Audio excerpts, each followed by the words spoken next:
Hello and welcome to Calls. This is the 2021 BMW Championship Initial Research Show. A few things to cover. So, if you aren't aware, the Northern Trust has been suspended to Monday, August 23rd, thanks to Hurricane Henri. So, hopefully, you all are still alive on some bets and DFS and so on, but due to the fact that the Northern Trust is still going on, we won't have any field information tonight for the BMW, at least in terms of Fantasy National, which kind of takes away a little bit of the things that I like to do. But instead, I think this show is going to be mainly looking at the course for the BMW, which is a new one on the PGA Tour. The last time this was seen in any professional capacity was 2017, where it was the Senior Players Championship course. And as you can tell, you probably can't take a lot from that, being a senior event versus an actual PGA Tour event. And the best example why they have lengthened this course by about 400 or so yards to make it a PGA Tour event. So we'll get into the scorecard and the course here in a little bit, but so be aware of that this that the data dive show for the BMW will be the first chance to look at actual field numbers for the BMW, at least on Fantasy National. Another important note is the BMW will be the top 70, and there is no cut. So you will treat this, and you should treat this like a WGC, an invitational style field. Think of it as just the elite players in the world, because there's no cut. So you don't have to worry about going 6 for 6. So it's going to be very imperative, at least Wednesday at the DFS Tactics, that we find our uniqueness, to find the hidden gems, to give ourselves some leverage in those contests. Otherwise, just the normal announcements. Follow me on social media. Links in the description. It's where I'll have my betting cards. You can look at at my betting card from the Northern Trust. It's pretty feeble, pretty bad.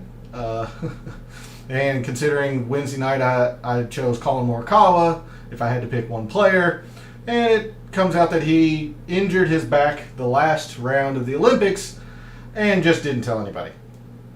Thanks. After having a lot of exposure to Colin Morikawa at the Northern Trust. Great. So, yeah, take a look there. Have some fun with it. Retweet it. Say stellar calls, because that's what they are. Chat's open. If you just want to jump in live and mock me there, that's fine. Probably deserved. I'm alive on a couple, but let's. I won't start counting my money just yet. I'll put it that way. Lastly, because there's no Fantasy National data today, the statistics and the information are going to be provided by Pro Visualizer, and the actual golf course's name, and I'll get into that site here in a second, because as I'm looking off to the side, making sure I'll say it right. It's cavesvalley.net. So with that, let me bring up chat, and we are going to start the BMW Championship Research Show. We'll move over here, and normally we start with Fantasy National. Obviously we can't, because there's no field information yet. Top 70 in ties, as I mentioned in the intro, will be going to Caves Valley Golf Club in Owings Mill, Maryland. Let me make sure I'm saying that correctly. It's a suburb of Baltimore. That's what I can tell you. Owings Mills, excuse me. So, suburb of Baltimore. Again, we haven't seen this in any professional capacity since 2017, and that was the Senior Players Championship. It's hosted a Senior U.S. Open in 2002. there was an amateur, mid-amateur maybe, in 1995, 97. I did a basic Wikipedia search. Let's see here. It's hosted the International Crown in 2014. Okay, 1995 U.S. Mid-Amateur, the 2005 NCAA Division I Men's, and the 2009 Women's Golf Championships, Division I there. And there was the Cannon Cup in 97, 2004, and 2007 had the Palmer Cup. So it's had some varying levels of professional play. Obviously, NCAA is not professional, but it's been out there for a few bigger events. This course was opened in 1991. It's a Tom Fazio design, and the last time we saw it was, like I said, 2017, where it was a par 71, just over 7,000 yards. Well, if we go look into Pro Visualizer here, this course has been lengthened quite a bit. It is now a par 72 at 7,547 yards. Long course. And where the course makes its its length is in the par threes.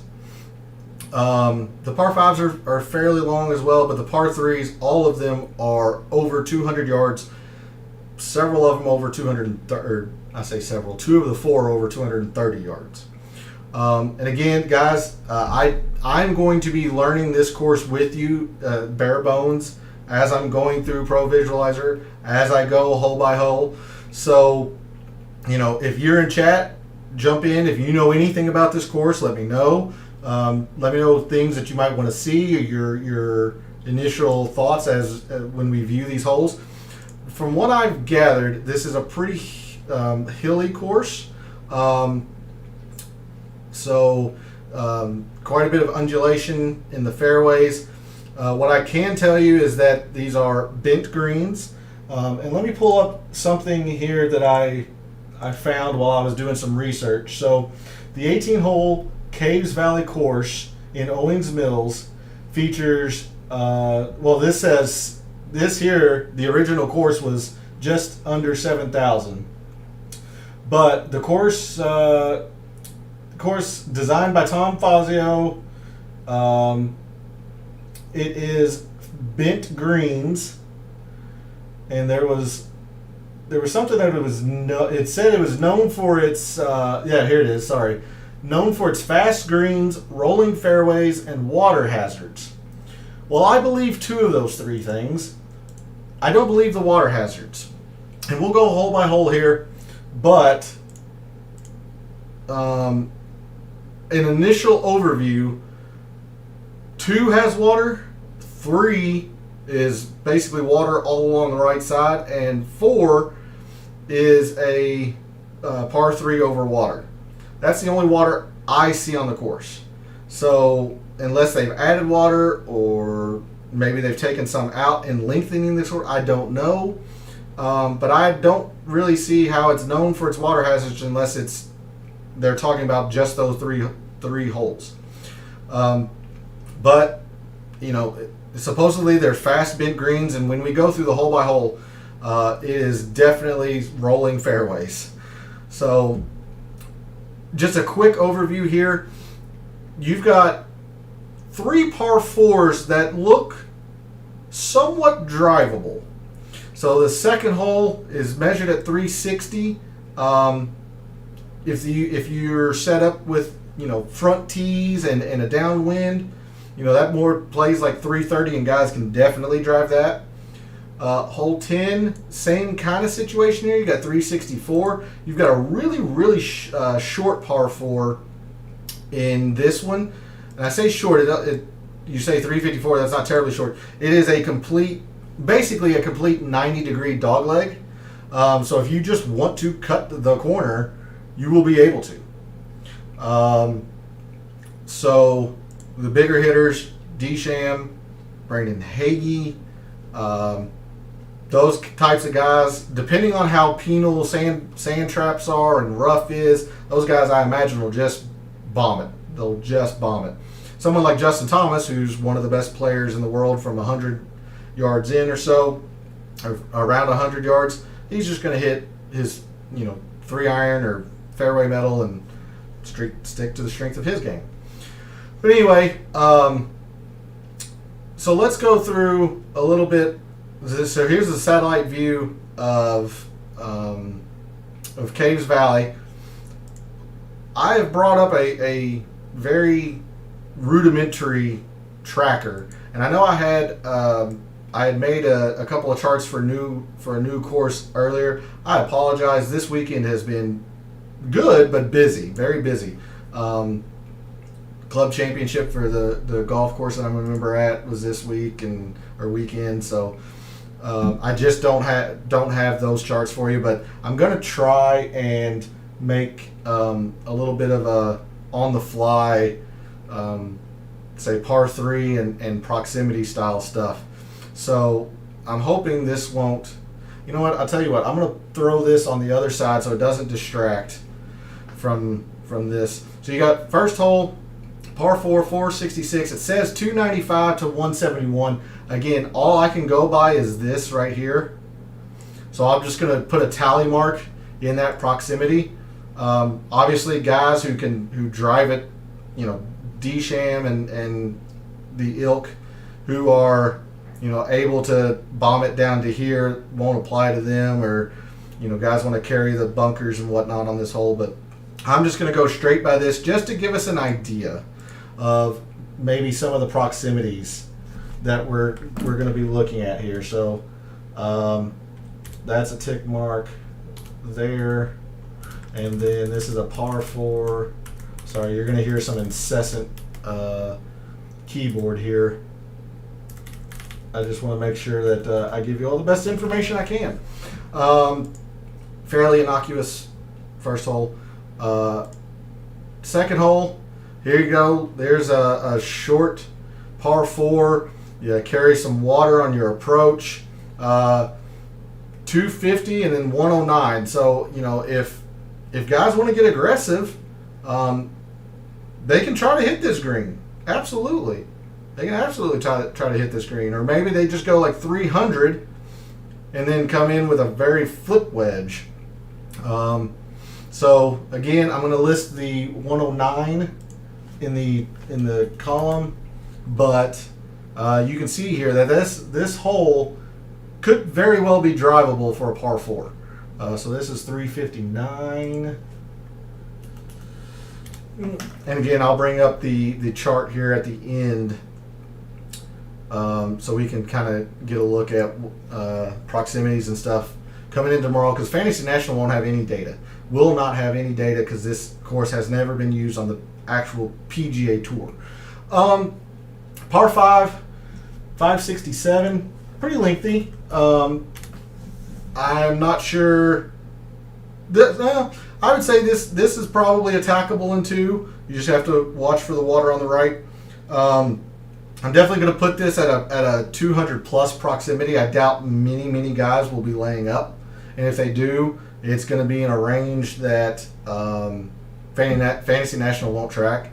In the 0 to 75, it starts from 75 to 100. So I'm going to put this as a prox of 200 plus. And it looks like it's a pretty reachable par 5. Hole 4, this is the par 3 over water. Something that I am starting to notice is that these are very narrow depth-wise greens, but wide greens. So we'll see how much that turns out to be the case. But that's something I'm starting to notice, and there's a lot of sand on this course. A lot of sand. Straightaway par 4, fairly lengthy, 465. So that makes that 2. And a 165 approach, that makes that 2. Hole 6. Long par 4, dogleg right, 193. Again, doesn't look terribly difficult at this at this point. I still haven't seen any water except for 2, 3, and 4. So, yeah. 7, straightaway par 5, long par 5 at 593. But, again, I would imagine this is reachable. There's no water, no danger in front. So if guys want to lay up, they can to a little 75 and up, yet wedge or so. But I'm going to put this as another prox of 200. Again, this is an attackable par 5. It's just guarded by bunkers on the left, and again, I'm seeing a narrow, depth-wise green and a wide green. So, like I said, Chad, if you know anything about this course, let me know. I'm going through this hole by hole because this has never been seen on the PGA Tour. Kind of like with the Palmetto earlier this year. Hole 8, par 3, 216. And that's where this course is going to make a lot of its yardage seem longer. There looks like there could be a little bit of water here. Okay. So water comes into play on 4 holes now, 2, 3, 4, and 8. 2 of those being par 3s. So interesting to note, the par 3s are probably going to be pretty important here. Keep that in mind as we go through the week. The 9th looks like it says 465 with 165 procs. We go to hole 10 straight. I mean, this could be very well be a drivable par 4. Dead straight par 4, short, at least by PGA Tour standards. Again, probably factoring in wind and teeing ground. If they're in the far back, probably not. But if you get the right wind and you get a forward tee or a middle, yeah, I see this completely being drivable, especially with no water, no sand in front. Again, all of this is dependent on how penal they've set the rough, or how bad the bunkers are to get out and such.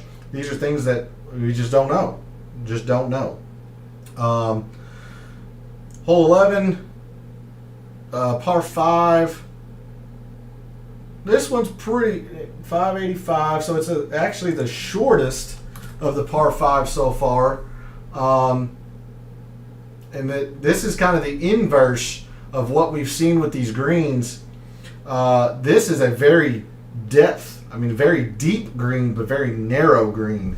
So will be interesting to see how pin placements come in. If it's very front, this is going to be a very attackable par 5. If it's in the back or tucked maybe by one of these bunkers, I imagine most guys probably will lay up.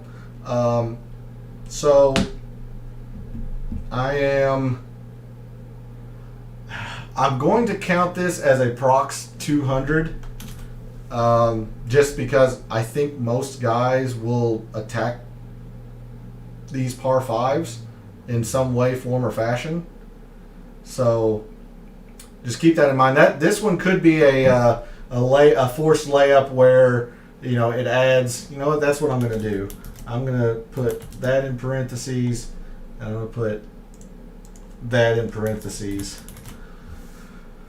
Hole 12, long par 3 at 226 yards. But again, I don't see anything terribly. Nothing by the naked eye says this hole is extremely difficult. Yes, it's a long par 3. You got to carry bunkers, but there's no water. Maybe some trees you might have to shape around. I'm not sure. Again, I just don't know anything about this course. So if you're watching live in chat, please help me out if you know anything about this course.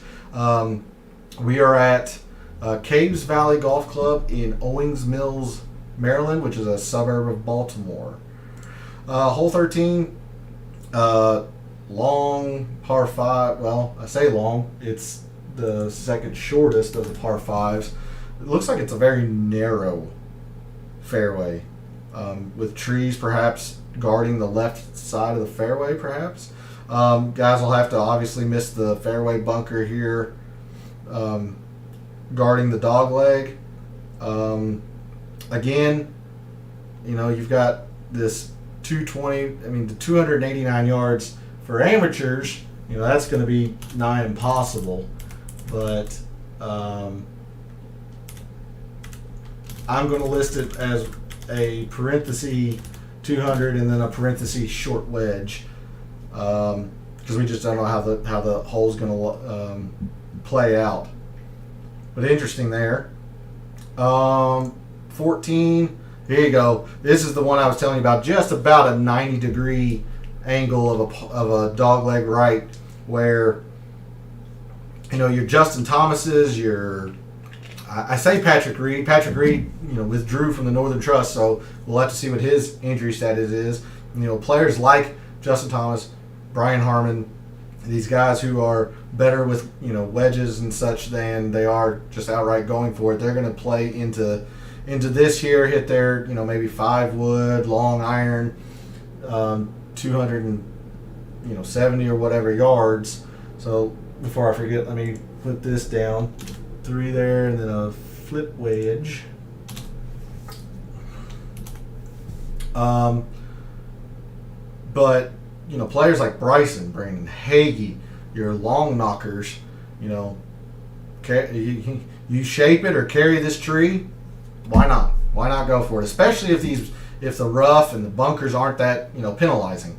Now, if they are, that takes a whole lot more strategy into it. But again, things that we just don't know. And we'll go through the hole by hole visual on the actual golf course's website here shortly. Par 3, 223, fairly standard.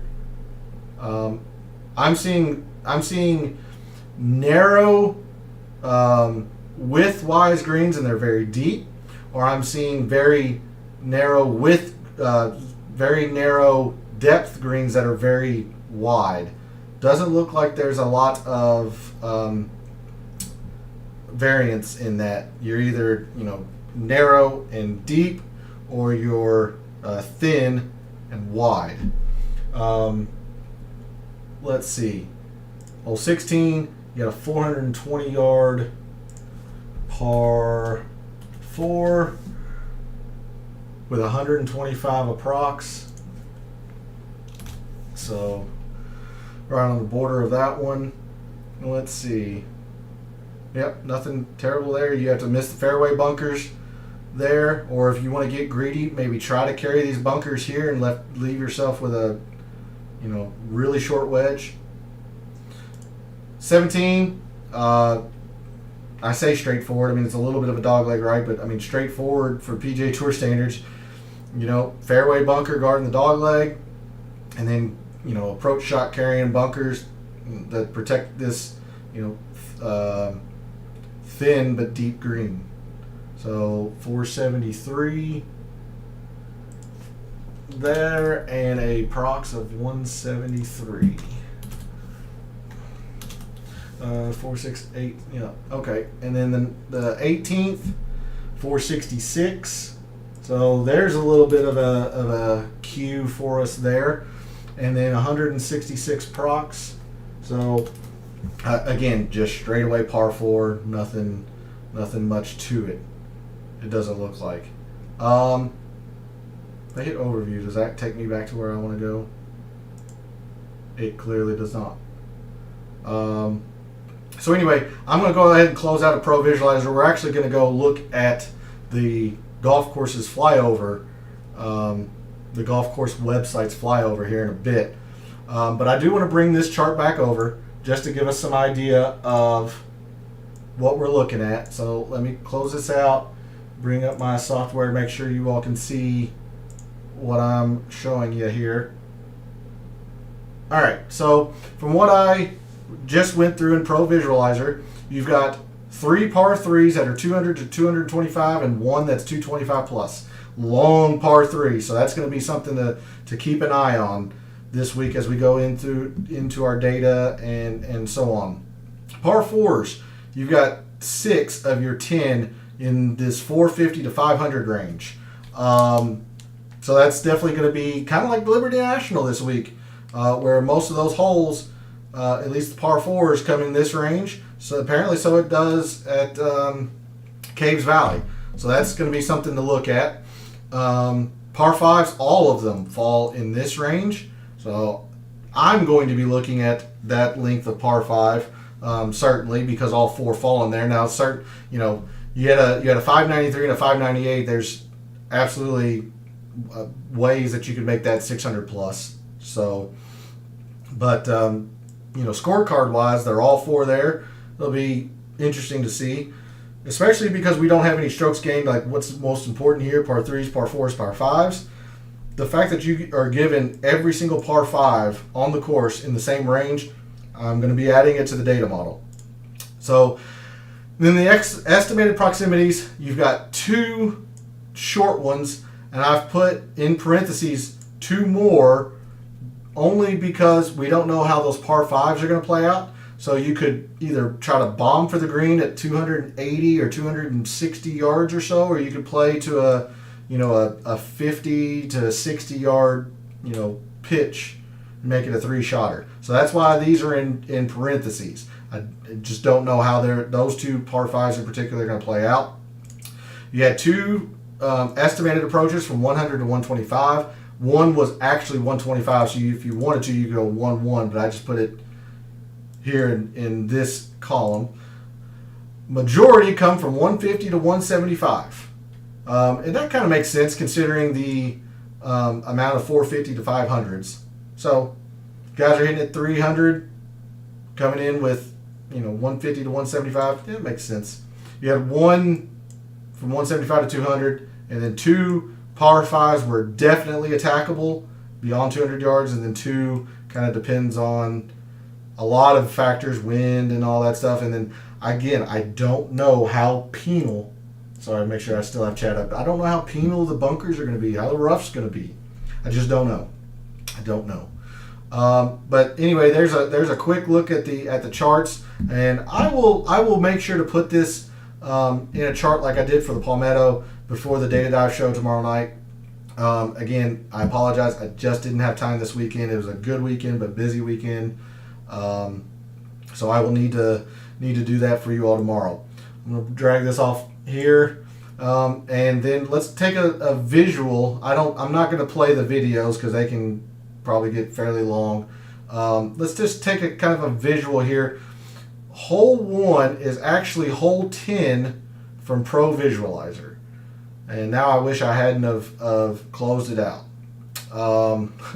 But if you pause and go backwards, if things don't add up, it's because Pro Visualizer lists the front 9 at, it's inverse, it's the opposite. Hole 10 is hole 1, hole 1 is hole 10, so on. So hopefully that makes sense. Fairly straightforward hole here, a little bit of a dog leg left. I can already see some undulation in the course design in the fairways. Hole 2, here's the par 3. No, excuse me. Here's the 90-degree par 4. Yeah, 362. Yeah, so guys will probably lay up in this range and then attack and make sure they carry that water. Both the left fairway bunker and the pond along the right have encroached into the fairway, creating a risk reward from the tee. Players must choose to lay up, leaving a short to mid iron, or negotiate a drive through the opening. So maybe not necessarily straight, absolutely drivable, but you can pretty much call it that if you're out right in here. Hole 3, straightaway par 5. Looks like a straightaway par 5. Meandering fairway, quite a bit of undulation. You got to negotiate the bunkers here, which I imagine this is the 300 area. I imagine. Birdie opportunity early in the round. No tolerance for right-handed slice where I'm fucked then on this course, or at least on this hole. Bunkers have been designed so the tee shot must be short of the penalty area. Safe second shots played to the middle of the fairway. These are pros. They're going to bomb for it. Hole 4. That's what it is. So the this website has hole 1 as hole 10 on Pro Visualizer. Hole 10 here is actually hole number 1 for the tournament, I believe, is how that's working. So keep that in mind if you're going through Pro Visualizer. I think this is hole 1, and then hole 10. I believe that's how it's set up for the members of this course, but the tournament style is actually flipping the 9s. I believe that's how it is. Hole. You know what? If that's the case, let's just go do this here. Hole number 1. Ignore hole number 1. Straightaway par 4. Easy par 4. Accuracy critical. You see the undulation. Not much to it. Hole 2. Par 5. Meandering fairway. That's another thing I'm seeing. You're either straight away or you've got a lot of dogleg, a lot of meandering, a lot of bunkers to negotiate.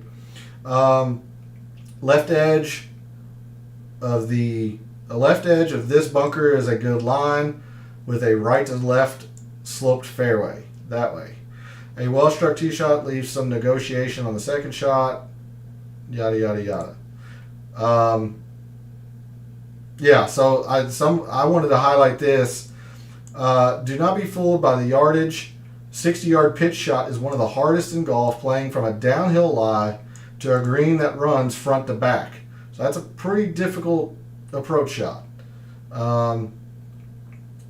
So you got that. Here's hole 3.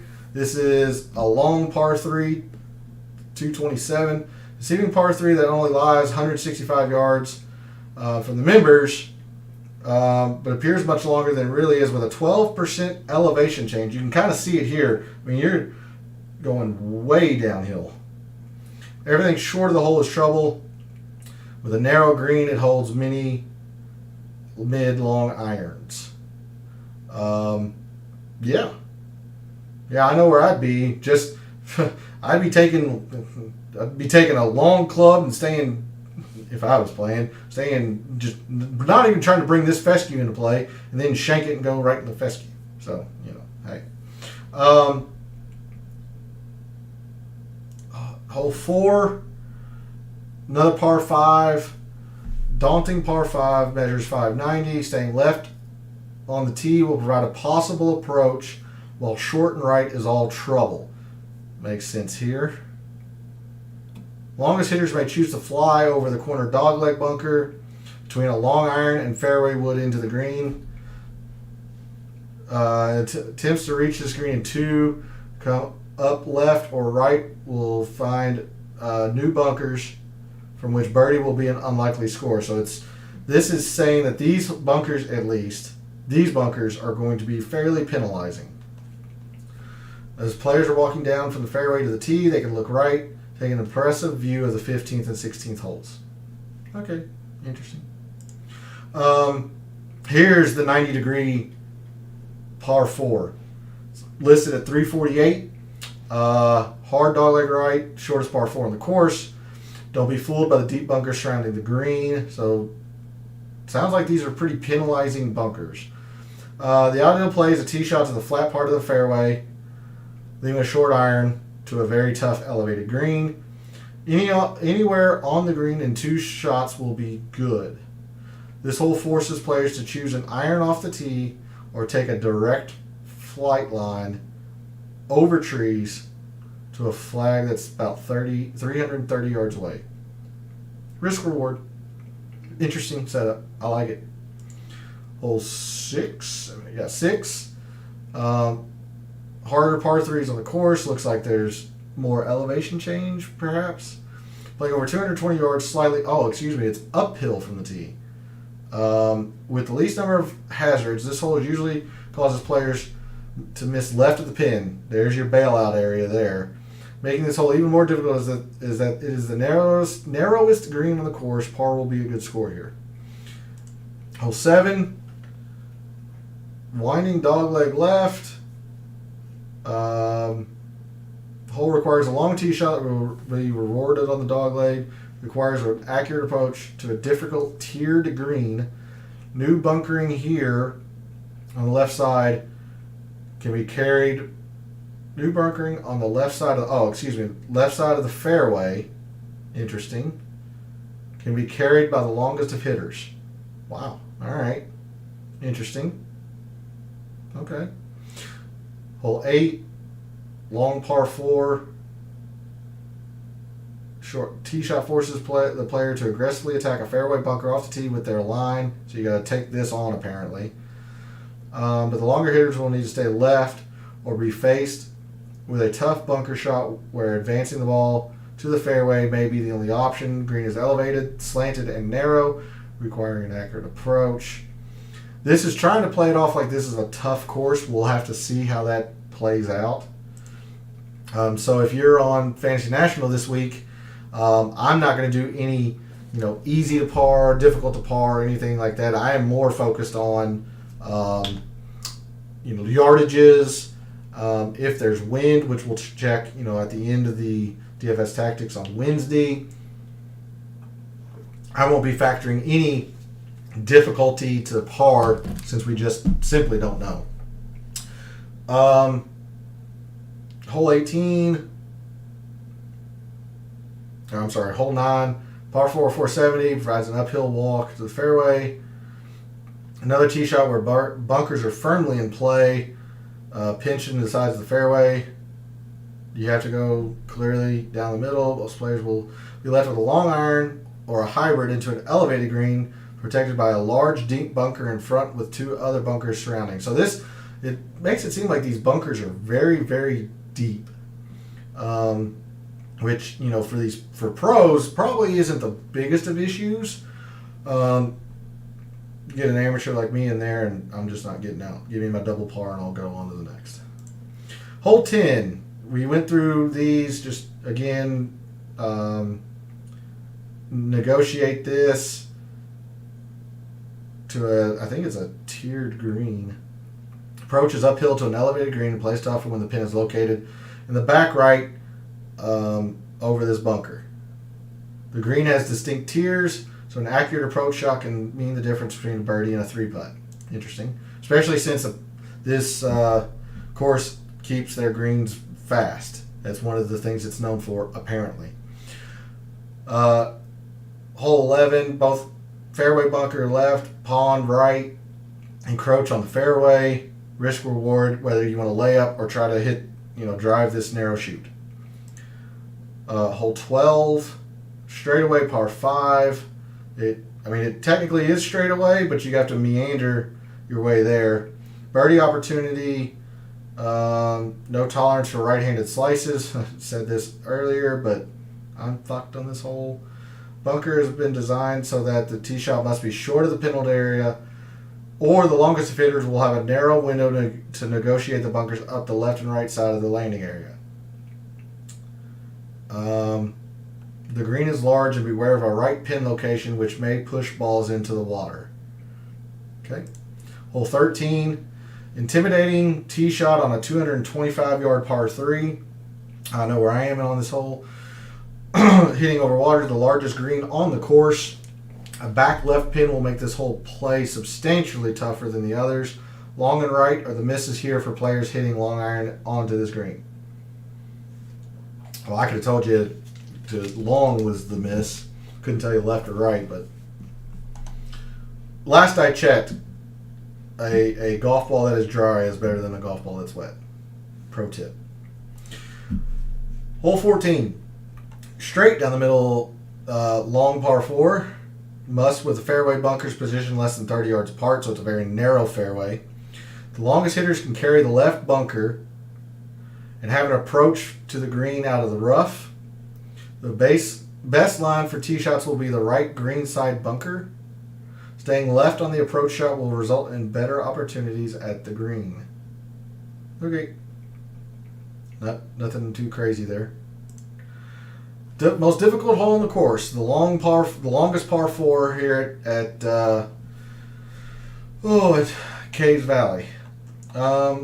Players will want to stay left of the bunker on the corner of the dogleg.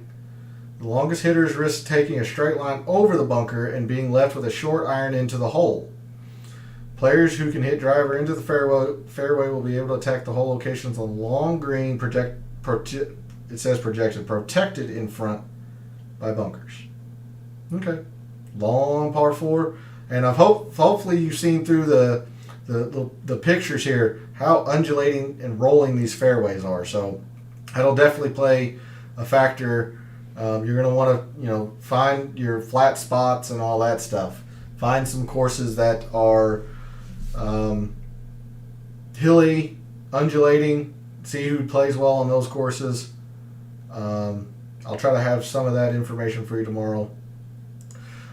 Hole 16, 600-yard hole.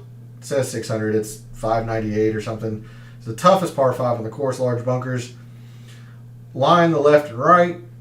So accuracy is a must. Players find the bunkers off the tee will force to take a lofted club to advance the ball back in the fairway. So again, another common theme here: deep bunkers.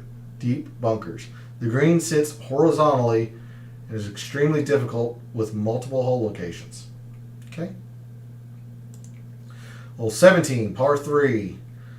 Plays anywhere from 120 to 220 yards. I imagine it's going to be more back here than it is up there. That would be my guess. Beautiful sand bunkers guard the green with a water feature on the right. Early summer and fall prevailing winds help keep the ball left of the water. It is deemed harder than it appears, though. The green slopes back to front, so to there, and par will supposedly be a good score. And then hole 18 looks like a creek meandering up the right side, so maybe 5 holes now that have water in play. Tee measures 470, playing uphill into a prevailing wind, so this will play more like 500. Bunkers have been pinched into the left side. Stream running down the right. Players must find the fairway to have any chance at birdie or par.